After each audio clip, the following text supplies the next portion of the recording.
আজ আমি আপনাদের পোহা বানিয়ে দেখাবো। পোহা বানানোর জন্য এখানে চিড়ে নিয়ে নিয়েছি, আর নিয়েছি চিনেবাদাম, আর নিয়েছি কাজু, কিশমিশ, ঠিক আছে, কারি পাতা, নুন, চিনি, এখানে নিয়েছি পেঁয়াজ কুচি, আদা কুচি, লঙ্কা কুচি, রসুন কুচি, সব রেডি করে নিচ্ছি। এরপর আমি চিড়েটাকে প্রথমে পরিষ্কার করে ধুয়ে নেব। আমি চিড়েটাকে পরিষ্কার করে ধুয়ে নিয়ে চলে এসেছি, জল ঝরিয়ে নিয়েছি, আর গ্যাসে একটা কড়াই বসিয়ে দিয়েছি, গ্যাসটা জ্বালিয়ে দিয়েছি। আমি কড়াইতে এরপর সাদা তেল দিয়ে দেব, তারপর এইগুলো ভেজে নেব, চিনেবাদামটা ভেজে নেব।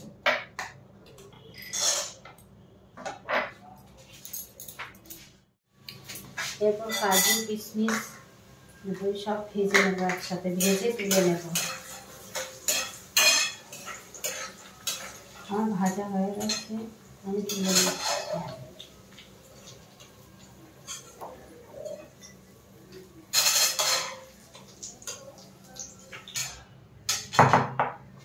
আমি তুলে নিয়েছি।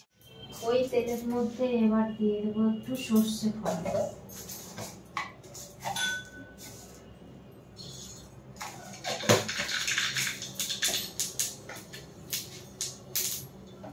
আর কারি পাতা।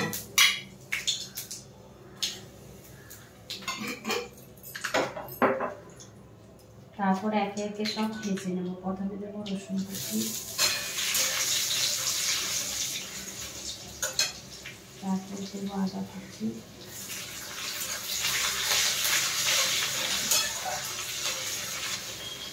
তারপর দেবো কাঁচা লঙ্কা কুচি,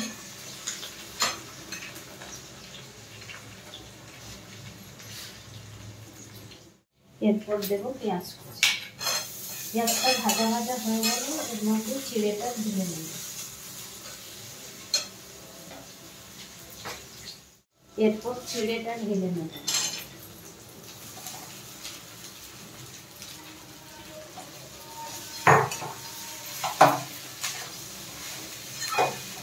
এরপর পরিমাণ মতো নুন, হলুদ দিয়ে দেবো।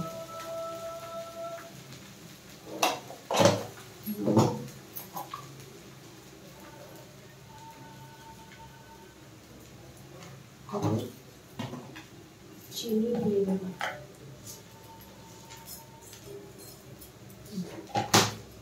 এরপর ভেজে নেব।